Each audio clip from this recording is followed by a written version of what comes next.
Café César, la chronique autour de l'œuvre de la saga des Césars de Bernard Monteau. Bienvenue au Café César. Chaque semaine, je vous invite à plonger dans une page un extrait issu de l'œuvre de Bernard Monteau, César l'éclaireur. Il faudrait que je lui en parle. C'était trop curieux. Il n'y avait pas seulement les mots, mais aussi leur musique. Comme si le verbe avait une saveur, comme si chaque nom était une fenêtre, nous faisant visiter les perspectives de l'univers. C'est fou quand j'y pense. J'ose à peine vous le confesser. Il me semble que chaque mot est un être vivant.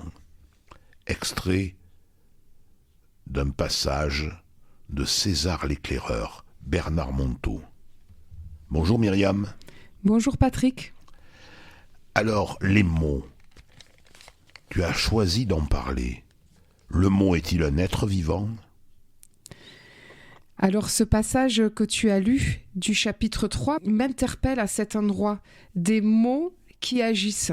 Effectivement, dans certaines circonstances, comme je te le disais Patrick, dans certaines lectures, souvent des textes un peu plus élevés, des textes sacrés ou des livres où on parle d'essentiel, où les mots sont finalement en vérité, eh bien quelque part, ça agit.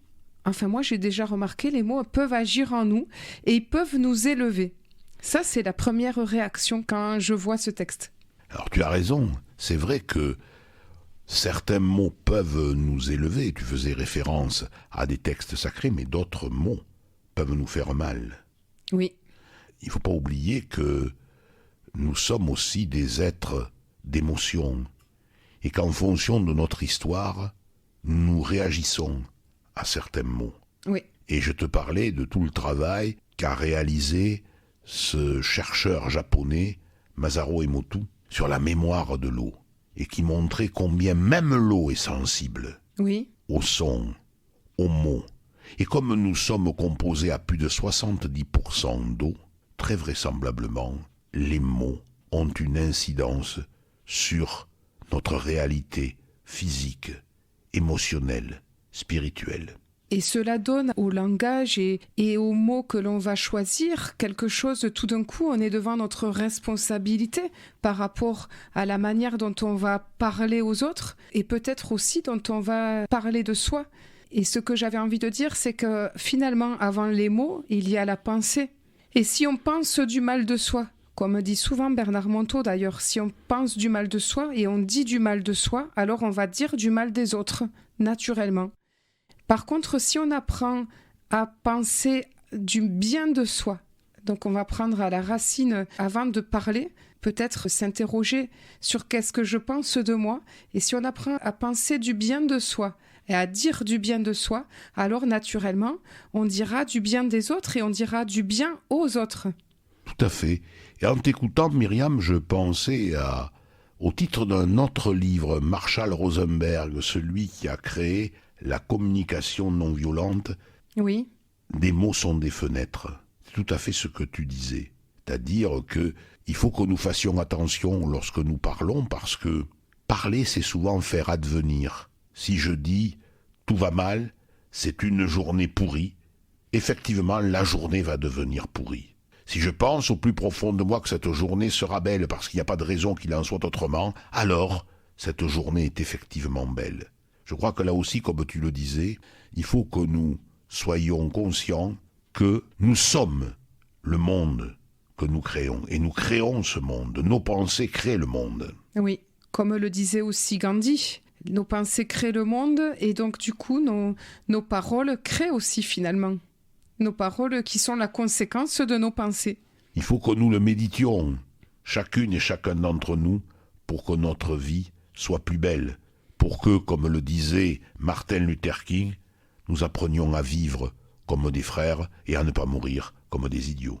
Et alors Patrick, comment changer cette première pensée qu'on va peut-être avoir spontanément ? Oh, cette journée va être pourrie. Quelle serait ton astuce ? Il y a une manière de voir le verre à moitié vide ou le verre à moitié plein. Nous sommes dans une société où on a l'habitude de voir les choses par la noirceur.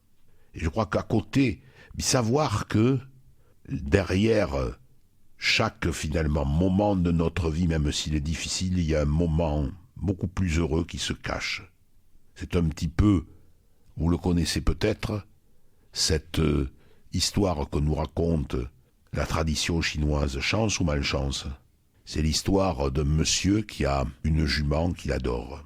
Cette jument lui sert pour cultiver son champ, parce qu'il est vieux, il a un fils qui l'aide, et cette jument un beau jour disparaît. Et tous les voisins sont atterrés en disant « Mais c'est terrible, comment vous allez faire maintenant ?» Et notre fermier dit « Chance ou malchance ?» Car quelques jours plus tard, cette jument revient, mais pas seule. Elle revient avec d'autres chevaux qui l'ont suivie. Et tous les voisins disent « Mais c'est extraordinaire, tu as de la chance !» Et notre fermier philosophe dit « Chance ou malchance ?» Car, en essayant de domestiquer le cheval, ce fils se casse la jambe.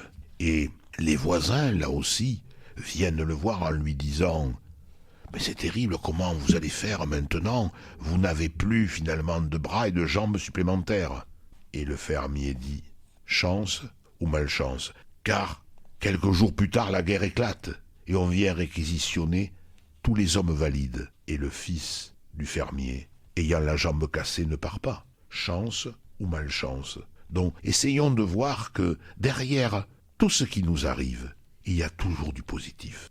Et tu parlais de guerre tout à l'heure, cela m'évoque, alors je ne retrouve pas le nom de ce poète qui a été en camp de concentration et qui a réussi à transformer justement cette malchance terrible que d'être en camp de concentration. Il leur a apporté du bonheur par la poésie. C'est l'exemple aussi qui me vient avec le pouvoir des mots. La poésie qui les a sauvés de l'horreur. C'est vrai. Donc là aussi, voyons le monde du bon côté et finalement, la vie n'en sera que meilleure. Merci Myriam. Merci Patrick.